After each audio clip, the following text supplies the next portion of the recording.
going on, guys? Just want to give you a quick side note that this podcast was recorded November of 2023, and Tim did mention that he was training for Supercross.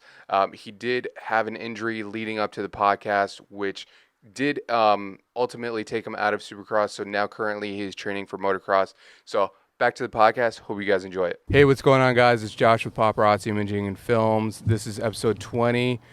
With Tim Tremblay, special guest on the Vignette podcast. So welcome, Tim. Hey, thanks for having me. Yeah, absolutely. Let's do this over again and make sure that I hit the record button. Stupid me. But so let's start off with we're down here at south of the border. You're training for Supercross. We were talking earlier before the podcast, and you're going to be making your debut in Supercross this year. Yeah, another one of my crazy dream. Yeah. To race Supercross. I always wanted to do that, but with Snowcross, I couldn't really do it because we're racing in the winter time. Mm-hmm. So yeah, here at SOB until Christmas, and just trying to get ready, learn Supercross, learn how to get the whoops, and try to make it for the season and have a good time. Yeah, that's wicked. And you've never done Supercross, right? Nope, never done Supercross. I did Montreal Supercross, but it's not the same as a real US Supercross, so that's gonna be my first time. Right. Yeah, and those jumps at the Montreal are kind of like a little bit more peaky, right? And it's very close together. Yeah, because it's a smaller stadium, right? No, it's kind of a big stadium, but I just think they didn't have the same whoops and the same section. I think it was more like kind of a Supercross outdoor kind of type, but I think Supercross tracks are a lot more tighter and narrower and not the same dirt, so should be good. I gotcha. So going into Supercross, you said it was like kind of on your bucket list to do.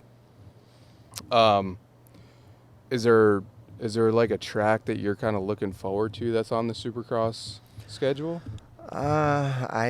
For me, basically like A1, I think everybody wants to go there, and all the sponsors and all the nerves going there. I think it's gonna be like pretty cool to get to go to that one. Yeah. And other than that, just any place. I don't really, doesn't matter. You're just along for the ride? Yeah, just along for the ride. That's wicked, man. That's wicked. And have you been to A1 at all besides like going for have you been there for Supercross? Just to watch? No, I've never been to A1. I've been to Toronto and Daytona and maybe Orlando back in the days, but never been to A1. Okay. Yeah, that's like a make or break it venue there.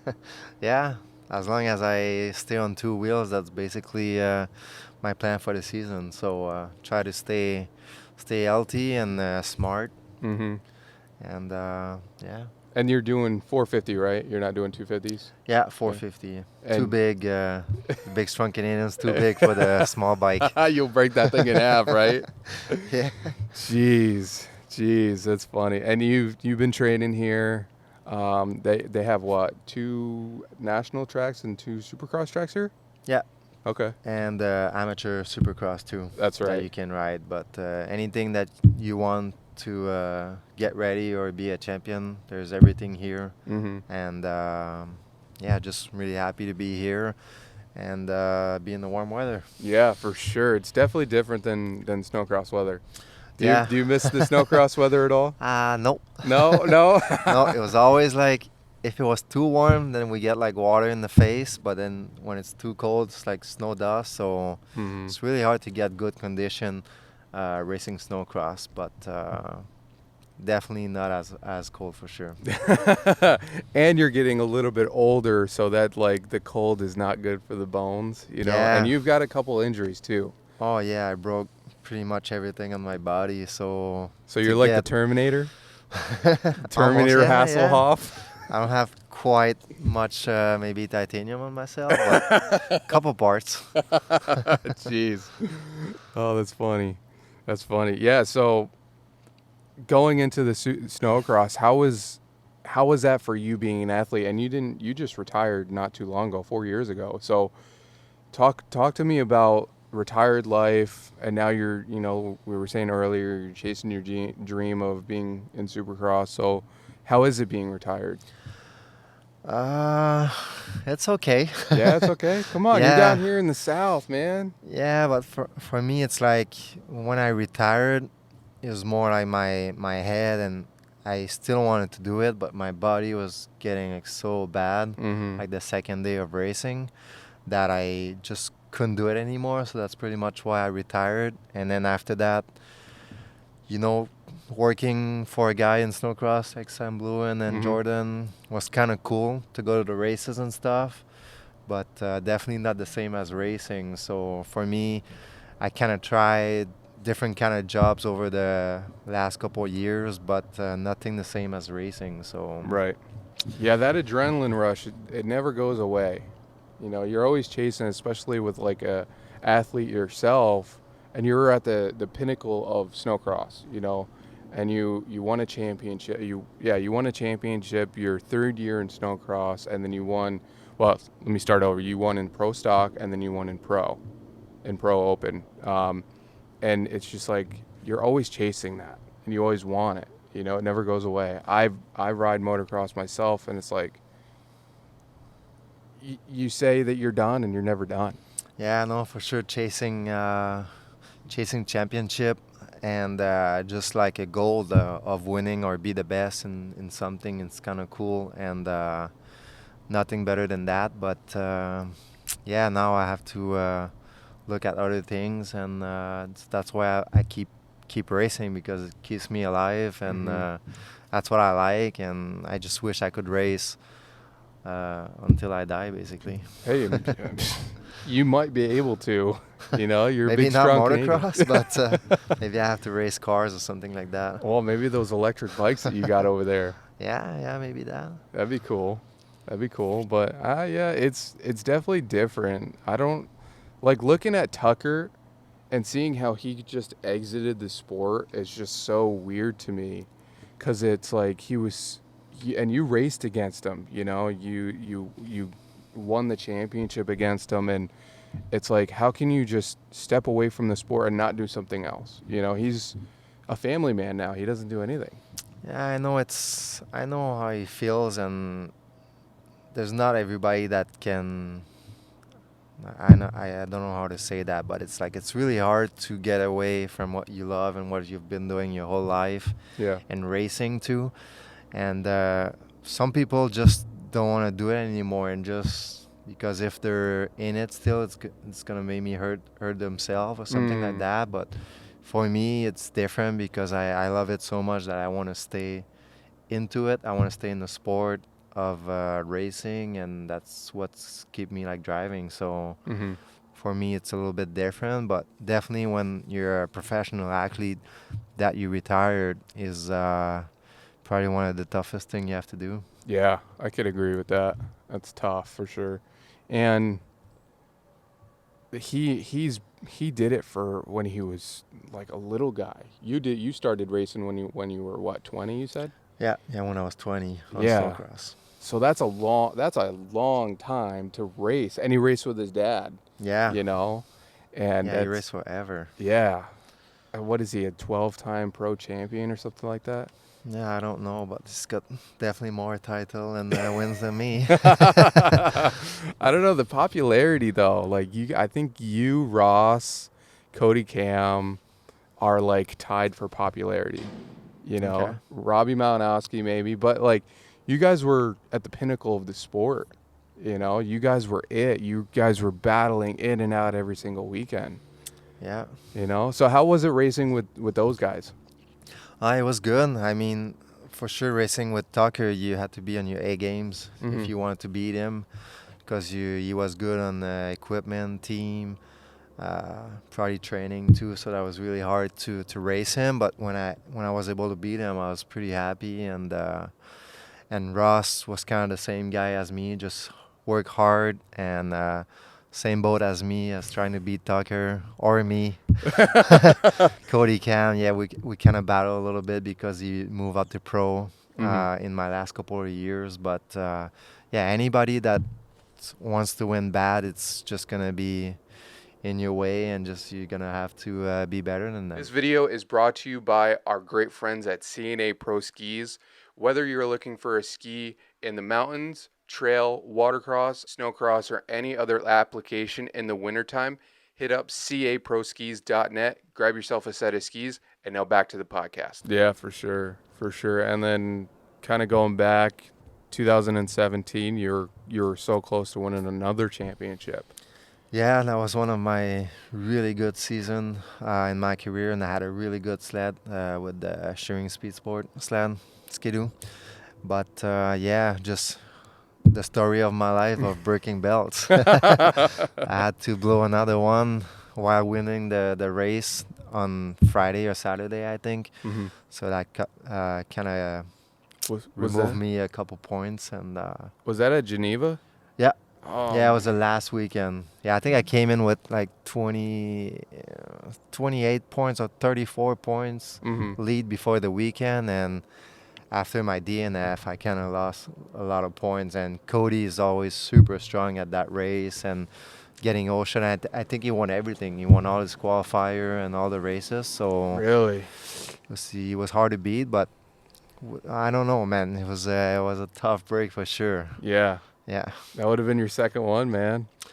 Yeah, second one in the Pro Open, yeah. Yeah, I remember going to Salamanca and that year and you having the red plate. I think I posted a video of you having the red plate going over the finish line, and I'm like, this dude's fast as hell. You know, and I didn't know who you were at the time. And I'm like, this guy's going to take it. He's going to beat Tucker. And like, I don't remember if I still was like staying up to date with snowcross at the end. Like I was working on the East Coast side of things, doing a regional series, and yeah, I don't remember if I watched Geneva or not, but it was cool to see you have the red plates, and now we're on the podcast together. You know, working together is really, really cool. Yeah, I think I won that year was 2012. I think I got it in New York, and I kept it the whole season. Really, that's pretty cool. Yeah. Dang. Yeah. Dang. So, were you just really good at the heat races? I think my strongest points was more like the finals, because in the heat races, the track's always kind of more flat, and it's like twice less time. I think it's like only like 6 or 7 minutes. And for me, I was going for the long run, like the diesel guy. Oh, so, no. Yeah, I think it was better for me the last couple of laps because I was in good shape and strong, so I could keep going the whole way. That's sweet. And you won your first championship with Warner Racing, correct? My two first, yeah. I won the Pro Stock and the Pro Open, like 2010, 2012. No, actually three championship. I had the Pro Light in 09, 10 I had the Pro Stock, and 12 I had the Pro Open. Wow. So all my championship with Warner. Really? Yeah. That's wicked. So you were the guy. You were the guy that was just back in the days. Back in the days. Not anymore. Now you just got to play on the beach. Baywatch. David Hasselhoff. Yeah, I don't think so. No? Oh man. Yeah. Well, you don't like the beach. It's not for you. It's not your thing. No, I'd rather be in the sand, dust of a motocross track than the beach. Heck yeah, man, for sure. And so, after you won those 3 titles with Warner, you got on Shearings for 5 years, you say? Yeah. 5 years, and then you went back to Warner's. 1 year, yeah. Yeah, so how was that kind of going back to the whole family, you know, kind of getting the band back together and being with the Warners and everybody? How was that? Yeah, I always liked the Warners. You know, that's the first team that trust me and gave me the chance to race in U.S. And they were kind of like my U.S. family. Like, I learned English with Paula, and just being with Mark and Ron, they were just like really kind of a tight family for me. But in the technical side, they were not as good, I think, as Shearing, because I think Shearing had good people that they were building good sleds and stuff. So that's why I made the move, because I wanted to have like a better sled. Right. and then just going back to them for the last year. See my last U.S. family for one more year, but no, it was good. I like both of the teams, and they have the good and bad. It's like there's nothing perfect in there. Right, and you got to stay on Skidoo pretty much your whole career. Your whole career you were on Skidoo. You didn't like. Yeah. How was that? Because I'm always curious on how factories work in that aspect, because it is totally different from motocross and supercross. You know, like a team in motocross or supercross would be like, hey, I want Dylan Ferrandis. Like he's now on Phoenix Honda, but he was on Yamaha before, and it's like the manufacturers don't get to choose those riders where they go. But in snowcross, the manufacturers choose where you go. You know, if you're Yes on and Skidoo, no. okay. Yes and no, because like I had like contracts ready with Polaris like couple years, and I didn't go. Like I stayed with Skidoo, Mm-hmm. and no, for me, I at first like I was with Skidoo, and they decided where I was going. But after a couple years, when I was getting like bigger and like just like a championship contender, then I had to decide which team I wanted to go and get another contract with them. So I was kind of like hired with Skidoo just to be on a Skidoo, Mm-hmm. and then I was getting. I had to choose the team that I was gonna work with. So Gotcha. I was kind of like two separate contracts. Okay. Well, maybe I'm just looking at it from like now, from where it is now in snowcross, because it's like there's not really a lot of people moving from, let's say, Skidoo to Polaris or Arctic. It's more so like if you ride a Skidoo, you're going to stay on a Skidoo, and we're going to either place it with Shearings, Warner, or one of the lower factory rider or teams or whatever. But it doesn't seem like riders are getting picked up like they used to be. Like you said, you had a contract with Polaris, and it's like you had to choose where you were going to go. Yeah. And now it's more so like I don't know, it's weird, Maybe because there's not as many brands as dirt bikes, and like dirt bikes, there's many more brands that's coming in the market. And, Absolutely. But on a snowcross side, there's only like 3 of them, so it doesn't make much. And Arctic Cat doesn't have much budget, I think, and they all had it for Tucker, and after that they didn't have much. So you're going like with 2 brands, so that doesn't leave like much room to I guess go. That makes sense. That definitely makes sense. And you were at the time when you were racing was 4 brands with Yamaha.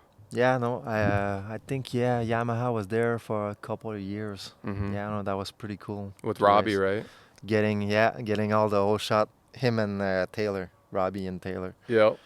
Steve Taylor. Yeah, they were getting all the whole shot, but after that, I think they were a little too heavy or something. They were like a big, huge freaking refrigerator out there. Yeah, I wish I could have tried that Yamaha. Maybe. Did you not have any?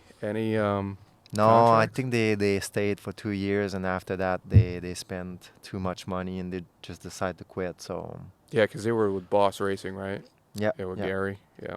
Did you ever have a deal with him?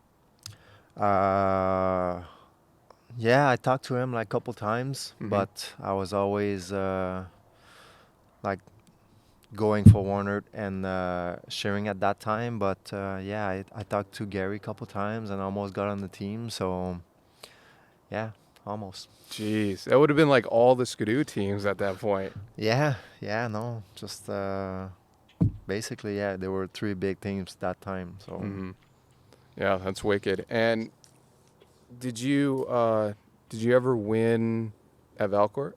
You won at Valcourt, right? yeah, Couple I times? won. Yeah, I got me and Blair are tied for the most wins. I think we have like 14 or something, you say? yeah, it's 14 or 16 or something like that. Yeah. So yeah, it's gonna be hard to beat that. Yeah, I was always good there. I don't know, maybe because my family was going to, and yeah, at the time we were going there for the national, but after that we were not. So it was more like Skidoo guys, but Right. yeah, I was always pretty strong there. And you're Canadian. Yeah. Big strong Canadian. That's cool. That's cool. And then what was your most memorable race that you had besides winning your championship in 17? Maybe going to X Games and doing X Games before they X win game it? was pretty cool when we had that track in 13, that going over under. I remember in practice they asked us, because we walked the track, and they asked us who wants to try that big double. It was like 100 feet long. Were you the And first one to no, raise no, your- no. I was right in the back. I was like, I don't want to do it, guys. And then Robbie and Darren Mees, they were both my teammates, and they're like, yeah, we'll go.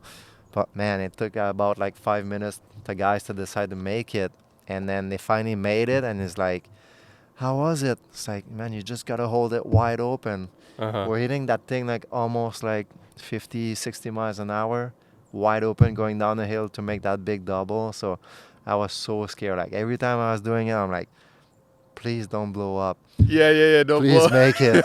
Don't blow the belt. Yeah. No, that was pretty crazy. I think Gary Kaufman crashed in practice, and he was like done for the weekend on that jump. So pretty scary stuff. No way. Yeah. No way. And you're like there were some big jumps in snowcross too. Would you say that was the wildest one? One of the hardest one, yeah, one of the biggest one was X Game there, 13. But after that, I think he was one in Wyoming. That what's his name? Patno did like, it was kind of a double in a big face, Mm-hmm. a little bit further, and he did that in his race. And I'm like, I was racing right after. I'm like, man, I gotta hit that. I don't have the choice. If I want to win, I have to hit that. Right. So then I did that, but that one was pretty sketchy too. That was a big one, Mm-hmm. really peaky landing. After that, it was like whoop section, so you couldn't really like over jumped it. Mm-hmm. But if you case it, you were basically dead. So You're basically dead. yeah, Oh, the big jumps I don't really like them because there's so much that can happen. Like I rather have like a little bit of just like not wide open, so you have like more forgiveness Right. than just wide open. And if something happened like a little Oh carburetor or something, it's like you're dead. yeah. You're dead. Yeah. That Grand Theft Auto screen comes up. Yeah, not good feeling. Oh jeez. So what year was that? You were still on Shearings, weren't you? No, maybe. Yeah, I think it was was it the 18, like the first year of the new sled that we had, the Gen 4. I think it was Yeah. 18 maybe. Okay. And you had So, it was like a gray tunnel. I think so. I think I wasn't think. that 2016? Maybe. I don't have a good memory, but that was Jackson Hole. Yeah. That But was they that only went there race. twice. Yeah. Did you race there the 2 times? I think so, yeah. Okay, so then yeah, cuz I went there in 2016 cuz I went to Duluth, and then I went to Jackson Hole, and then I went to Canterbury. But then they went back to Jackson Hole 2 years ago after that, or 2 years after that. Can't tell. No, you can't. You don't remember? Too much concussion. Yeah. You said it, not me. Jeez. But yeah. So, and Hunter Pat was it Hunter Patnode? Yeah, he In did it Pro in the Light? Pro Light, yeah. Wow. So And that was when they did the they did stock sleds, right? They didn't Yeah. do mods anymore. yeah, Okay. on the stock machine. Hmm. Which sled did you like riding better? Pro mod, the open mod, or the stock? Yeah, I think the open mod. Yeah? Yeah, for 'Cause sure. You had the custom pipes and everything. Especially that sled in 17 that they built, like it was like a normal sled. Get out of the box was like 500 500 pounds, and that one was like 460. We're like 40 pounds lighter than the stock sled, so that was pretty light. No way. And that makes a big difference on the power and the whole shot and stuff like that. So that's probably one of my best sled, and the most fun sled that you could do something else sometimes, because with the stock sled it seems like they're kind of a little bit slow, and Yeah. can't really make anything different. And if you build like a really good mod maybe sometimes you could make a triple somewhere or Right. something different than just having all the same power, Mm-hmm. close to the same power. Yeah, it's not as equal as Pro Light. Well, I think when it was Pro Mod era, Pro Light was stock, completely stock, right? Yep. They didn't even have a pipe until what, 2015, something like that. Yeah. But they still had the headlight. So, yeah, I definitely, well, everybody says the Pro Mod was best era. Yeah. You know, I think it just created more. Now it's more like the manufacturer that Mhm. has to build like a good sled, but now the team, like you can only do like clutches and gearing and stuff like that. So you had more to do. If you had good people in your team, they could like modify stuff and make it better. Mhm. So you had like a better sled. So to be in a better team was like an advantage. But Right. now they're trying to make everybody kind of the same. Yeah. But for the best guys, I think it hurt them a little bit. I definitely agree. And I think it hurt the sport a little bit too because I wasn't around when you were racing like that big, like I said, in 17, 16. I think my first national was in 2014 at Salamanca. I always went to Salamanca because I was working on the East Coast. But I think it hurt the sport a little bit because everybody was like, that was the show. Yeah. You know, you had the twin pipes, you had, custom sleds that people couldn't get their hands on until the season was over. It was like, Yeah. that was sweet. And I wish it was still around. You Yeah, know? definitely. And would you have still raced if it was for the pro, well, besides the injuries, let's say? Probably maybe a couple more years. Yeah. Because when we switched to that new chassis and like the Gen 4 and 18, Mm-hmm. because 17 was kind of my best season, and at Valcor we always try like the next year model or the prototype and stuff like that. And I tried it at Valcor, and I'm like, I don't want to race that next year. I'm like, it's not ready. It's like too heavy. It's like It's a tin can. the weight balance and stuff. It's not working. Mm-hmm. But because of like the company, they really had to use like that chassis for the year after. So 18 really sucked for me, like because I went back to a stock sled that I didn't like, Mm-hmm. and first year of a sled, so that was kind of like, for me, it was kind of not as fun as before, for sure. Oh, that sucks. Yeah. That sucks. And were you like a test rider for Skidoo at the same time as being a pro athlete? I mean, we all are like the factory Skidoo teams. Like we Do all. you want to get a sweatshirt? You look a little cold. After, I'm good. Okay. But yeah, what I was gonna say. You test riding. Yeah. Everybody on Skidoo are kind of test rider, but like, I told them like it's garbage. I don't want to race it. It's like it's bad. But they follow their idea, and we were like 128 at that time, and they went 137, Mm-hmm. and they went back to 128, something like that, and everybody was 137. So that year we were getting smoke on starts and traction, and yeah, I don't know. Like it's like sometimes. Why would they go backwards? Sometimes big factory are like weird. Yeah. Because they don't listen like to, I don't know, I guess they didn't listen to me that year, and I kind of sucked because I didn't like anything about that sled in 18. Right. Even 19 was a little better, but still, like, I would have raced that 17 for a couple more years. Jeez. That would have been pretty sweet though. Yeah. If you could have done that. So how was it being a pro athlete in snowcross for you? Like what were the ups and downs, if you could pinpoint a couple?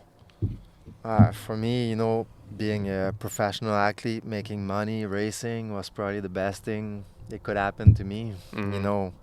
I think it's everybody like- would say that. Yeah, it's like you're trained to go to races and make money out of your sled or dirt bike. I mean, there's nothing better than that. Right. For sure. And for me, the training, I never really was not like a big thing for me because I like to be in shape, and I didn't mean like to do extra laps and stuff like that. So for me, that was kind of easy for me Mm-hmm. to train and stuff. But the hardest part, probably like injuries, getting old, racing 2 days in a row as you get older. Yeah. Like the first day, the Friday, I was always good, but the second day, yeah, I had to take painkillers and stuff. So that's kind of why.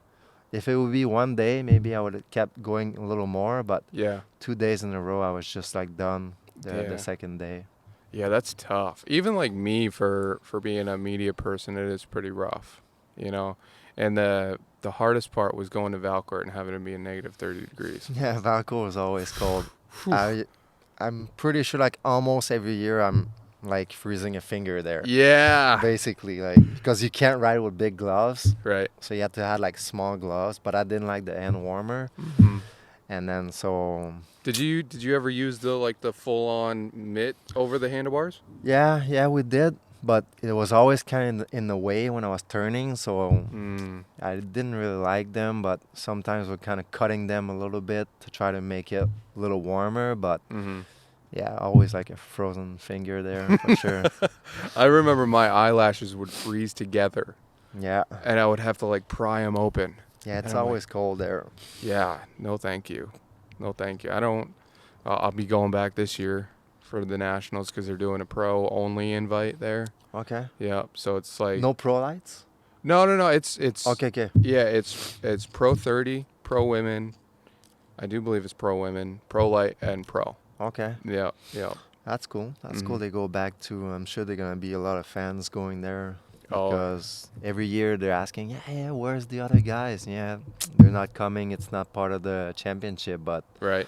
With that, I think it's going to bring a lot of people for sure. Yeah, I remember it was only going for a couple years. You might have to remind me, but I think after 16 they stopped doing it. Yeah. Yeah, because the president or somebody died that was the head promoter for, was it CSRA or was it just Valcourt? I can't remember if it was the 2 series. I think there's a couple series there. Yeah.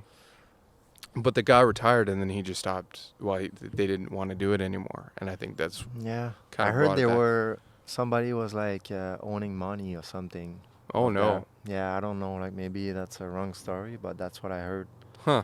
That they were owning money to that WSA back in the day, so they didn't want to go and basically crossing the borders.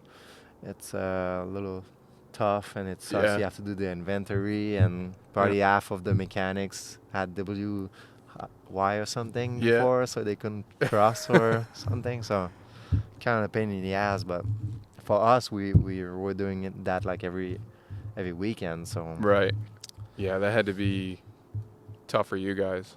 But you like in the beginning your career, you stayed in the States, didn't you, for a little while? Yeah, no, my first couple years, like I was just going like there for in November, and I was just coming back like in March at the end of the season.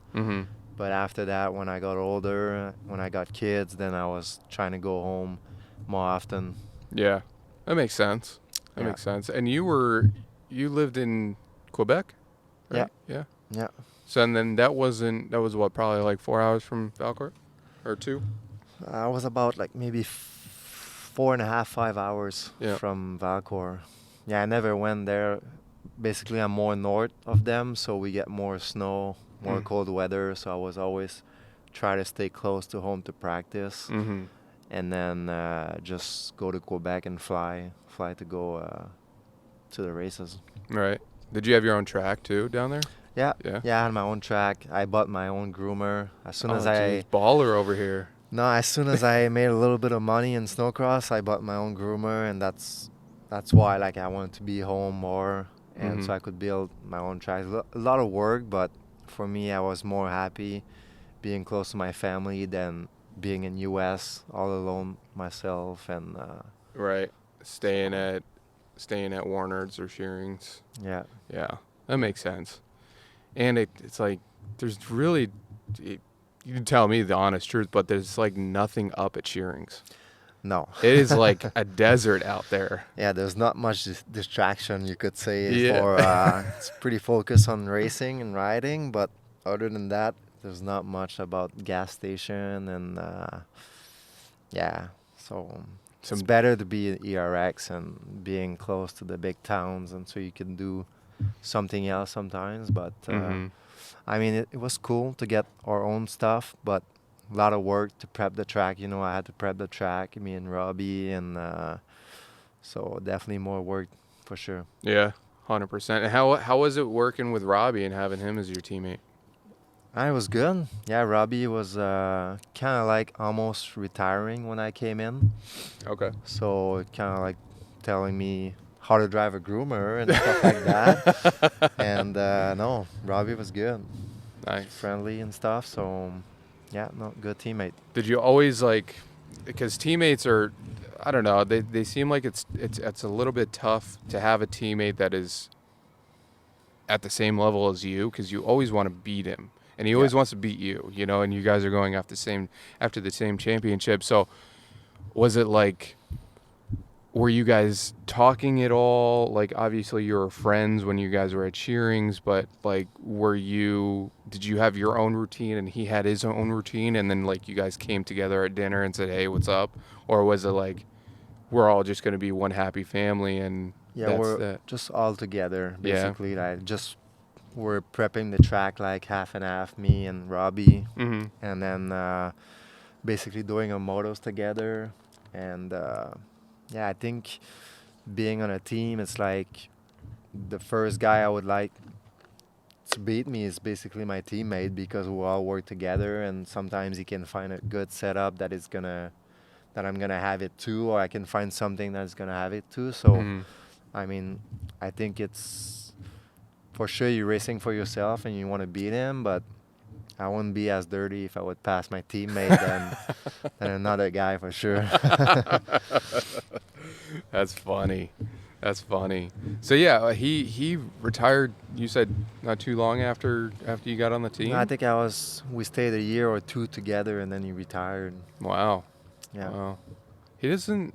Did you watch our podcast? Do you watch my podcast at all? No. Well, you're gonna have to now. Nah, I watched a couple of them, but maybe not that one with Robbie. Yeah, that was a good one. We were just talking about his career and stuff like that. Like he holds the record for the only person to win on Yamaha. Yeah. Nobody else is gonna touch that. Like the record between you, Blair and Morgan. Yeah. Which is wicked cool. I didn't know that. That's like, maybe we'll get beat. There's still like you got Jordan guys. LaBelle. Yeah, or maybe Elias. Yeah. Maybe, I don't know. He's still pretty young, and yeah. But yeah, no, it's pretty cool to be tied with a big name like that, like Blair. Yeah. Sure. Did you happen to be like was he your idol when you're kind of getting into the sport? Did you watch him at all? Like study him? No. For me, like I never really watched a snowcross before. Really? You just jumped into it? Basically, like because I knew Blair because he was kind of like doing motos and stuff, and I was doing national at that time when he got hurt. I was there too in Montreal, but oh no. Yeah, as soon as I start racing snowcross, that's when I start watching. I knew like Blair was, so I started watching like videos back in the days and stuff. So for sure Blair was like one of the biggest guy I was looking, and Tucker too also was really good, and no, they were big for the sport. And 100%. No, yeah. Did you ever do the snowcross donations or whatever they called it when you went over to Europe? I was gonna do it 1 year, but then I think we're going to New York, and then they canceled the race because there were not enough snow or something, and that was the weekend. So they postponed that race that weekend that I was supposed to go in Russia. So I didn't get to go because of that. Oh, that would have been wicked cool. Yeah, I raced in Sweden, the Class of Nation once. Yeah, that was pretty cool. Almost won, but I got beat on the last lap. Who beat you? Narsa. Oh, no way. Peter Narsa. Yeah, no, I was leading like a big lead. And yeah, he just kept like taking me a little bit lap by lap. And then I was just struggling with suspension out there. It was just too stiff for the kind of tracks that they have over there. It's more like high speed and little bumps. And I was just, okay, I got a good lead. I'm just going to take it easy and bring it home. And I'm like, fuck, he passed me. Like I never saw it. It's like, boom. okay, shit. Dang. I tried for a little bit, and then I couldn't hang on, so No. I gotta get second. So Dang. Well, even that's an achievement, because that's really cool. yeah, no, it's fun to go other country and see how they do it over there and stuff. So. Yeah. So you got to travel a whole crap load in your career. Yeah, no. You still get to travel. Yeah, always. I like traveling. Always. I like seeing new stuff, and I don't like to be home, so I like to be away all the time at the races. I don't mind that. Sometimes I like to be home a little bit, but I'd rather be on the road and just going racing. Heck yeah, man. Heck yeah. So what was your favorite track when you raced? Let me guess. Deadwood. No. No? I didn't like Deadwood. I didn't like Deadwood because I liked it because it was getting rough, but it was kind of like one line all the time, and that start, if you got like the inside gate, you could get like a really good race there. But I think Soaring Eagle was one of my favorite, and I like hills. I like Geneva, but my sled was not the best there every year. But a damn belt. Yeah, not just belt. It seems like, I don't know, it just seems those Polaris and Arctic Cat were just had a little more than us and just struggling there. I don't know why, but Soaring Eagle was kind of my favorite, I think. And didn't you win there? I posted that video, that GoPro video, and you were like, we're commenting back and forth, and it was, you did a fist pump or something like that over the finish line? I think I won couple times there. 17 and maybe before that. And Wasn't that a mudder race? 17? Wasn't it? It was like super muddy. No, not that year. I think it was the year after. The year after. It was big mud like in the pits. Yeah. Everywhere. I was like bringing all the muds in the big rigs and stuff. Yeah, I'm like, this is not snowcross. It's like dirt bikes. This is dirt bikes. Soaring Eagle. Like, I watched that video that I was talking about. It's like those jumps were so massive.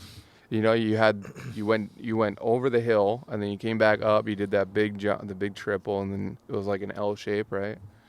And wasn't there one time where they kind of jogged to the right a little bit and then came back to the left towards the finish line? I don't remember that. I always thought it was kind of a L shape. Okay. Yeah, I kind of, with those hills and stuff, it was kind of a good layout and good jumps and good place to pass. Those 180 corners are the ticket to make pass. I think 90 degrees are really hard to make it happen, like moto and stuff, but no. Yeah, those definitely, like, that track got rough too. Like, super rough going down the hill after you jump up. It was just like a wicked track. I wish they would go back to that track. You know? Like, you guys don't go there anymore? No, we don't go there no more. No, 2019 was our last year. Okay. But there was like barely any fans. Yeah. You know, was there a lot of fans when you guys were there? Not that much. No. No. Yeah, that kind of sucks. And then same with Colorado when you guys went up there too, right? Yeah. There wasn't a lot of fans. It was so cold. Yeah. That weekend was so cold and windy. It was like the track was kind of an oval, but it was fine. I mean, it was not bad, but just in the middle of nowhere and super cold. That's what's hard with snowcross. With the cold weather, people doesn't really want to go out, and Yeah, who wants to stand in the freaking in the windy, cold, snow dusty? Not me. Well, I have to, but you did too. Yeah, I had to. And that track was up the hill too, right? And then it came back down. Yeah. Yeah, it was like kind of like hill cross, wasn't it? Yeah, it was really. I remember that year was kind of like at the rhythm all the way down. It was pretty cool. I was making like triple out there, and that was pretty sketchy, but I passed a lot of guys on that line going down, so that was pretty cool. Sketchy. No, thank you. No, thank you. And then what was it? There was another track that was really good. Did you race Dubuque? Yes. Yeah. And that was like straight down, wasn't it? Yeah, really straight down. Yeah. Yeah. That was sketchy as hell too. Yeah, if you fell off your sled, the sled was basically going all the way down, and yeah, no, it was another track. But sometimes the layouts are not that great, so makes it hard to pass and stuff, or the jumps. Right. So Why didn't they do it on the ski hill there? Like, because it was in Dubuque, right? back in the days, it wasn't a ski hill, but after that, I think they made it on top. Yeah, yeah, Wasn't yeah. it? Yeah. Like, we went there last year. It was, oh my God. Good thing you did retire, because last year yeah? it was a freaking mess. Mud race. Huh? Oh, incredible. There was so down on the start, there was just like a freaking river coming from all the snow melting. I don't even know how they pulled it off, but they pulled it off. And I got there Thursday afternoon. I looked at the track. I'm like, there's no way. You know, they're going to call it after the first day. But they made it happen. But, yeah, they start on top of the hill, and then they kind of go almost like Duluth. You know how they shoot down the hill? Yeah. And then they come back up. That's how it was. Yeah. But you guys went down that hill, right? Yeah. Yeah, and then you had to come back up? Yeah. It's pretty steep. I watched that race live, and I was Yeah. like, that is dumb. How did it, like, where are the spectators supposed to see? Yeah, they were only seeing on top. They were not seeing much, but Yeah. I don't know. Maybe Robbie is going to be able to make better track design. I think so. He's killing it, man. Yeah. He's killing it. Now he's in the booth. He's doing the track design. It's cool to see that, you know, to see him do what he did, you know, with the Yamaha thing, with, I think that was he won a championship in Pro Mod, I do believe. I think.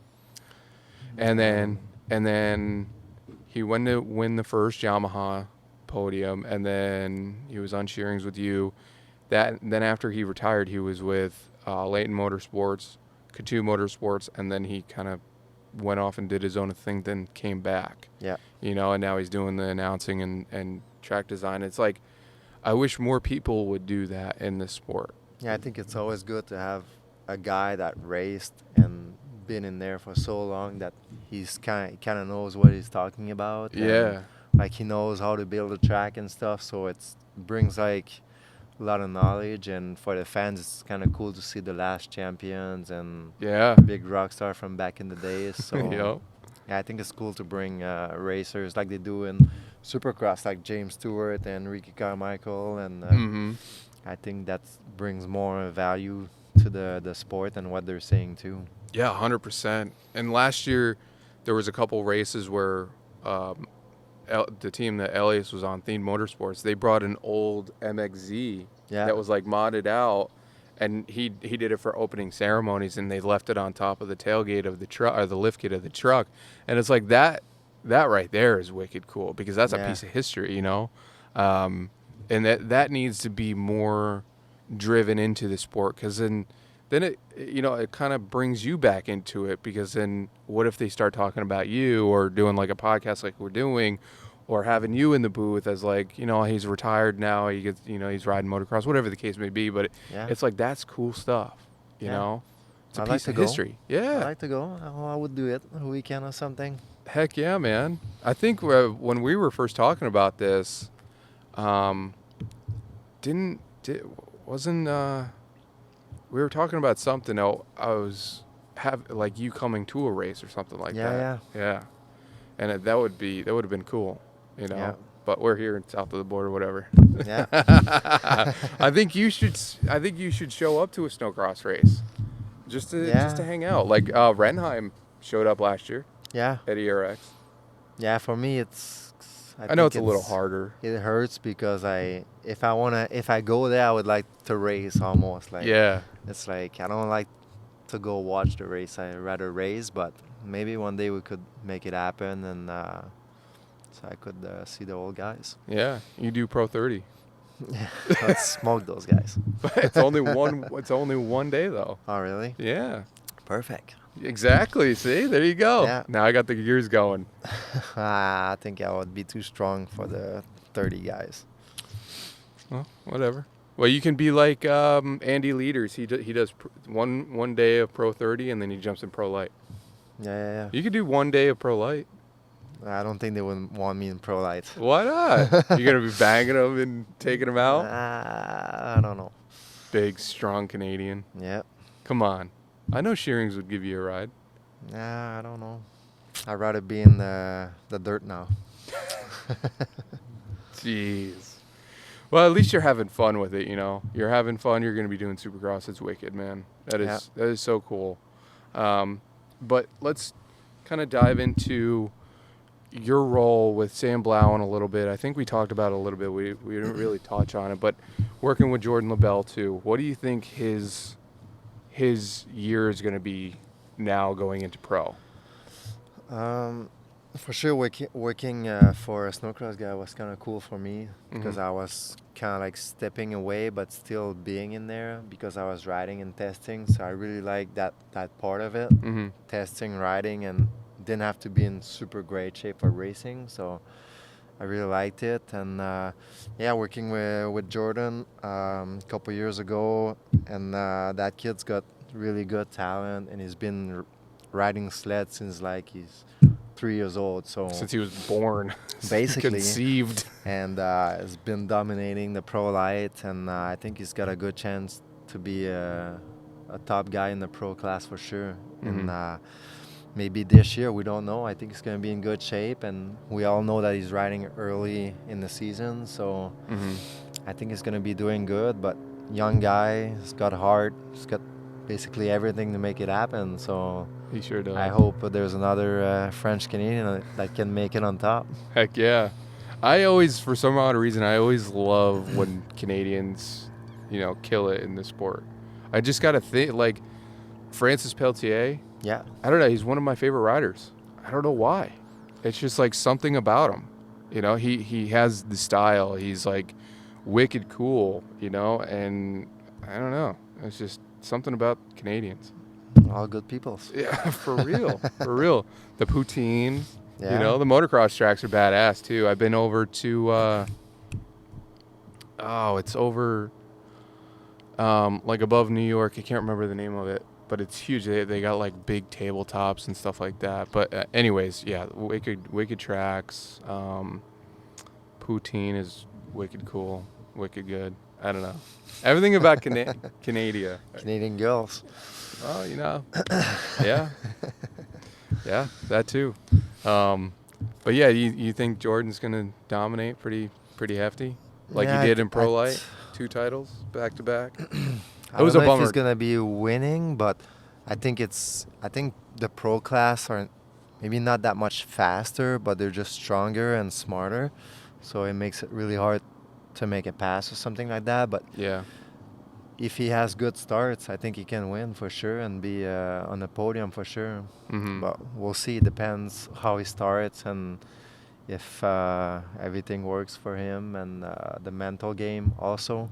Yep. Because it's not the same class. There's more guys, more fast guys and stuff. But I know he can find lines on tracks and stuff like that not much people can find. He's really smart, so I think he's going to be doing good for sure. Yeah, and I'm sure the knowledge that you gave him when you were working with him really helps too. Yeah, and he knew my work ethic, like how much time I was putting on the sleds and the motos and the drills and all that kind of stuff that I showed them like when they were younger. So I know now like they have everything, like they have the knowledge and they can get better and stuff like that. So if you get the work ethic and you're in good shape and you got a good sled, then you have a lot of chance. For sure. Yeah, I see him as being definitely a top contender, putting it to Elias, I think. But there's, like you said, there's a lot of fast guys. Yeah. You got Adam Peterson, you got Elias, you got Jordan, you got Riley Bester, you got Evan Dow, which he was the only one to kill Jordan LaBelle's reign last year in Pro Light. I don't know if you caught that. Yeah. Yeah, he was the only one. A perfect season. Yep. Yeah, that was kind of a bummer to see him not have a perfect season. He was bummed out. He was mad. Yeah. He was mad. But it happens. Yeah. It happens. That's all right. Yeah. It's more the bigger picture than winning them all. But for sure it would be cool. But, oh well. If you win the championship, that's probably the goal of everybody. It should be. Yeah, 100%. Just like you winning a championship. Yeah. You know, how was that when you first knew that it was going to be yours? Like the emotions, what was that like? For me, I had a lot of experience before because I was not such a small, like a young rider, because I had a lot of history in motocross. So for me, I've been in that position before. So to manage that, but for me, like, I was nervous, but I didn't really show it. But I just, when I was racing my sled, I was just scared to not do good, like to not do what I should do. But yeah, it's just the nerves, and you just want to get it done. Like, you want to have everything perfect, and just yeah, it's a good feeling, but sometimes a little bit stressful. Yep. But overall, it was good. Sweet. Yeah, that's wicked. That's definitely an achievement for sure. And, you know, I hope you do good in Supercross this year. I'll be definitely watching. I watch every season. I don't think I've missed a season. Motocross, I don't really care too much about. It's kind of boring. Sorry, motocross guys, but whatever. But, yeah, is there anything else you want to add before we wrap up here? No, I think I'm good. No, you're all good? Okay. Yeah. David Hasselhoff. He did not know who David Hasselhoff was. Yeah. Sorry, guys. Baywatch. It's American, guys. It's American guys. It's Malibu, Alerte à Malibu in French. What does that mean? It's like the same as Baywatch, but in Canadian. Oh. So maybe Is it I better? wouldn't know that. No, it's the same. It's the same? Yeah. Pamela Anderson it? Yeah. No. We were just talking French instead. So it was English lips, but with Canadian like overlay. Yeah. That's funny. All right, cool. Well, yeah, we'll wrap up here, and yeah. So episode 18 with Tim Tremblay, retired snowcross athlete. He's going to be doing Supercross this year, and can't wait to see what he does. But I really appreciate you being on the show. Thank you for doing, connecting with me on social media, because it's really, really cool. I always like meeting athletes, especially snowcross athletes, and you're one of the coolest dudes. Yeah, anytime, man. Yeah, I really appreciate it. So if you guys like this episode, hit that like button. If you guys are watching on YouTube, hit that subscribe button. Any other social media platforms, please hit the follow button. Make sure to follow Tim Tremblay on Instagram. You got Facebook? Yeah. Facebook. Anything else? TikTok? No. No? Nah, you're not on that garbage? Not yet. Not yet. Yeah, make sure to follow him and his Supercross career this season. But yeah, I appreciate it, guys. Thank you for tuning in, and we'll see you guys on the next episode. Thank you, Tim. Thank you. Yep.